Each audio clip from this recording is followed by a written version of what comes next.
Hey guys, Frosty Knives here, back with another book review. And today we're going to be taking a look at the newest Stephen King book. We are going to be talking about Holly, which is the third book in the Holly Gibney trilogy, which is an offshoot of the Mr. Mercedes trilogy. So this book was published last year, 2023. And the hardcover clocks in at 446 pages. Now, I was thinking about how I wanted to do this review. Normally, with books that are this new, especially King books that are this new, I usually do spoiler-free reviews to give people time to actually read the book if they want. Then sometimes I will do a second spoilery video talking about the particulars of the book.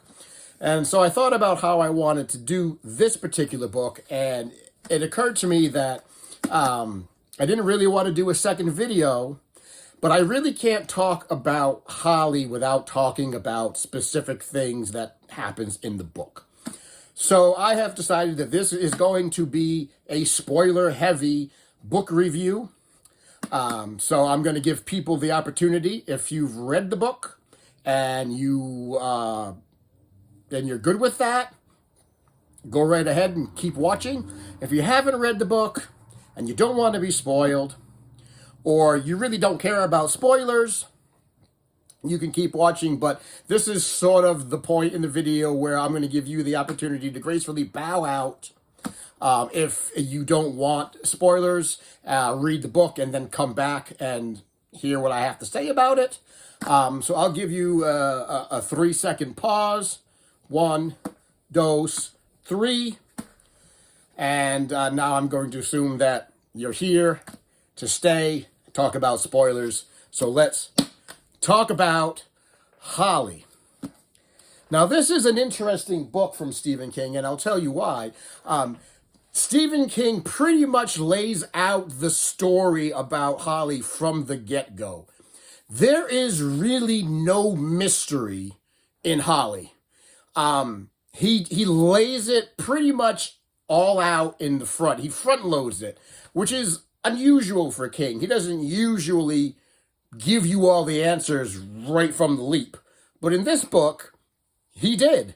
So Holly is still doing her finders keepers private detective gig, and she starts. There's been a disappearance. Bonnie Doll, Penny Doll's daughter, has disappeared, and the police are no help, and so she hires Holly to find out what happened to her daughter. And we find out pretty much right from the beginning that the main antagonists, the main bad guys in this video, are Emily and Rodney Harris. They are college professors, well-educated. She's an English department. He is life sciences, nutritionist, biology. Well-educated, well-versed, well-read,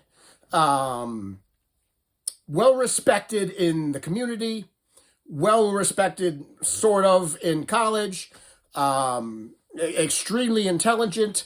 They're serial killers, older serial killers. They're like serial killers in their 70s, eventually to 80s, because this book takes place over a period of, I think, about a decade. So they're old serial killers, and we learn that right off the jump. And so they're the ones that are sort of taking people. And then about 25% into the book, we find out that not only are they serial killers, they're cannibals. So they're taking the people that they're kidnapping and they're harvesting them like livestock, and they're eating them because they've done their research and they've done the math and they've figured it out. They know that if they can eat young, healthy flesh, they will live longer. This is their entire plan. The wife has sciatica. Rodney has early onset Alzheimer's and arthritis. And the plan is, if we can eat young flesh, specifically young livers and young brains, this is going to cure all of our problems. The sciatica will go away and the Alzheimer's will go away. And so this is essentially the story, right? The story, you follow two story paths. One story path is Holly trying to figure out what's going on, investigating what's going on, because there are multiple kidnappings about 3 years apart over, I believe, a decade period. And the second story that you follow is the Harris's story from when they started kidnapping people and then all the way up to Bonnie Doll. So in total, they kidnap 5 people. I believe it's 5 people that they kidnap. 4 of them they eat. One of them they don't, because she's a vegan and he doesn't like that, so they wind up just murdering her. But the other 4 they eat. And that's the whole story. You get to hear how their cannibalism and their serial killing works as the years go on. And then you follow Holly as she's trying to piece together not just Bonnie Doll's disappearance, but all the other people that have mysteriously disappeared. Pete Steinman, George Castro, Ellen Kraslow. There was another one that I forget the name of. And she's trying to piece it all together of what's going on. The book does take place during the pandemic. So there is a lot of COVID talk in there about what's going on and whatnot. Holly's mother dies from COVID. Pete Huntley, her partner, is pretty much out of the picture for the whole book because he is also sick, so he's not part of the team. So this is basically Holly on her own trying to figure out what's going on. And eventually she does.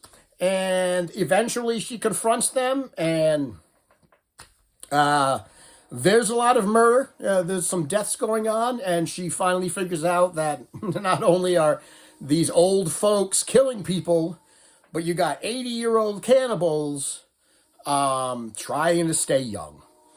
That's pretty much the whole story. Like I said, nothing is really a mystery in this story. He lays it all out pretty much from the get-go, which is unusual, but I enjoyed it. I don't think, with the exception of maybe one or two, a couple short stories that he's written, I don't think King has tackled cannibalism. To my knowledge, I know of a couple of short stories where there was auto-cannibalism, someone eating themselves, but I don't think there was an actual book about cannibalism. So if I'm wrong, please check me on that. But coming off the top of my head, I don't remember one that dealt with this topic. So that was sort of refreshing to come up with sort of a new thing going on. And I quite enjoyed the book. I wasn't sure how I was going to feel about this book, but I actually really, really enjoyed it. I liked the fact that he front-loaded everything and that we knew what was going on from the get-go and that we just followed these crazy octogenarian serial killer cannibals as they were going about their business and kidnapping people and dressing them down. I mean, they even built a cage, right, in their basement where they did all their work. They had a cage for what they called the livestock. And then they had a wood chipper for getting rid of the remains. And then they had an operating room, a surgical table, because, you know, you got to dress the meat a certain way in order for it to remain good. So the amount of work that went into what they were doing was pretty amazing. It gave me sort of vibes of shows like Dexter and shows like You that also deal with, specifically You that deals with serial killers and cages and basements. So I really, really did enjoy the book. I read it. It's a really, really fast read. I read it in a couple of days. because I was just sort of enamored by what was going on. And of course, you find out, there's really no merit to what they think is going on. There's really no proof that eating people and eating young people, you know, really has any beneficial, anything beneficial to people. Even though cannibalism is something that's been going on in our species for a long time, people way back in the way back have, we've eaten people in the way back. So it's not like it's a new thing.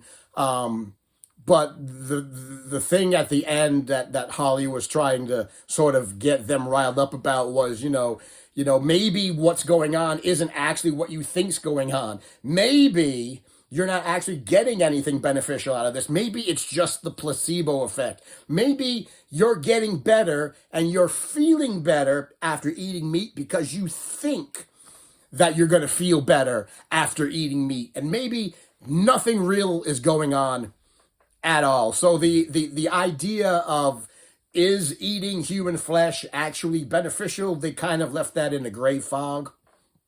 There's no proof to any of that. So, but there was an interesting take. And I think one of the reasons why this book works, of course, Stephen King is older now. He's in his mid-70s. So again, write what you know. But one of the reasons that I think this book works is that it's really, on the surface, it's a story about serial killers and cannibals and old people and that type of deal. But really, if you dig down a little bit deeper underneath the surface, it's really a story about fear of getting old. Our fear of getting old, fear of our mental faculties breaking down, the fear of our bodies breaking down, physical ailments, diseases that we may get. King is getting there. He's in his mid-70s.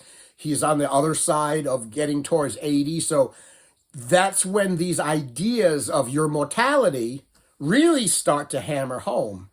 And so the fear of getting old, the fear of losing your marbles, you're losing your mentality, the fear of your body breaking down, right? Because we have it all. We have physical ailments, we have sciatica, we have arthritis, we have Alzheimer's, we have all the cogs in the Harrises are breaking down. And these are people that are highly intelligent, people that have been highly active, and now their bodies are failing them. And so you take that fear of growing old and then eventually dying, and then you couple that with, well, let's see to what lengths some people are going to go to stop the natural progression of time, right? Everybody wrestles with their mortality. At some point, you're going to wrestle with your own mortality and your place in the universe and what happens to you after you die. And eventually, most of us come to a resolution to that. We learn to live with it in some manner, shape, or form. But on the extreme fringes of it, there are those people out there, like the Harrises, that will do, and they're so terrified and so fearful of all of this unknown that they will go to any lengths to try to stop it, to try to reverse it, to try to stop the march of time, even up to and including murdering young people and eating their flesh. If you're of that psychopathic proclivity and you have the intelligence behind it, that they have decided that is what is going to help us. And so it's interesting to see a book where the main villains are people in their 80s, and they're serial killers and they're cannibals. But at the heart of it, this is a book about mortality and how we look at mortality and what do we do when our bodies break down and when our physical ailments become more than we can bear, and what do we do when our mental faculties start to break down, and how we react to that, how it makes us feel, and how can we live with those things? Where do we find the balance and the resolution? So it's an interesting take. When Stephen King was young, he was writing a lot about, addicts and addiction and other things like that. And then when he hit middle age, he was writing about some more middle-aged, mature themes. But now that they like to say, now that they're in the twilight years, right? We say that, one of the euphemisms, now that we're in the twilight of our lives. Now that he's staring at the finish line, right? We have these other fears cropping up. And so for writers, writing for authors, or any type of artist, really, if you're an author, if you're a painter, you draw, you do whatever, art is a way that you can express your own fears. So if you have a fear of getting old, a fear of dying, then you can channel that into your medium. You can write about it. You can explore your feelings about it. You can write about how it makes you feel in sort of a fictional world. Or if you're a painter, you can draw about it, paint about it. So artists have that ability, and people that are in the creative sides of things, you have that ability to just sort of tap into that and channel that, and let's look at it, let's analyze it, and see what it means and why people feel the way they do. So I thought it was a really good book. I guess that's a long-winded way for me to say I thought this was a really good book. I gave it a 5 on Goodreads. Now, I know people had some issues with the fact that it took place during the pandemic. I know a lot of people have like COVID burnout because we've been through it for 3-4 years, whatever. It's been around us for so long. It didn't really bother me. He put it in a time period, and when you put a book in a certain time period, then you have to make sure that the stuff that's going on around the characters is accurate to the time period. So, I thought it was okay. I know everybody might be tired about hearing things like that, but I didn't think it was too terribly off the wall. But I really, really enjoyed reading Holly. I really like the cover. This is a nice cover. I like the whoever did the cover art and the texture of the cover. This was well done. So I didn't know what to expect when I got this book, but I didn't expect this. I didn't expect serial killer cannibals that were in their mid-80s. So guys, that's my review of Stephen King's Holly. Definitely something that I will reread. Glad that I read it. Glad that I picked it up. Thought it was one of his better books. Liked the fact that he front-loaded everything, so we knew exactly what we were getting into. In the beginning of the book, we knew what Holly was up against, and we just had to wait and see how she was gonna solve the case, how she was gonna stop the sweet little old couple who turned out to be cannibals. And I have no doubt that this will probably be fast-tracked to a movie. We will probably get a Holly movie at some point. I could see this being a movie, and if done well, I think it'll probably be a pretty decent movie. So can't wait to see if that's going to be coming down the pike. But guys, that is my review of Stephen King's Holly. Tell me what you thought of it. I know that a lot of people have read it, and I know there's a lot of opinions about it. So tell me what you thought about the book. Did you read it? Did you like it? Did you not like it? Were there aspects of it you liked or didn't like? Let me know down in the comments below. And as always, if you like the video, give it a thumbs up, give it a subscribe, share it around, tell your friends, tell your enemies, tell that sweet little old couple down the road that you know secretly has a bunch of bodies buried under their front porch, but nobody can prove it. And as always, thank you for coming to my TED Talk, and I will see you in the next video.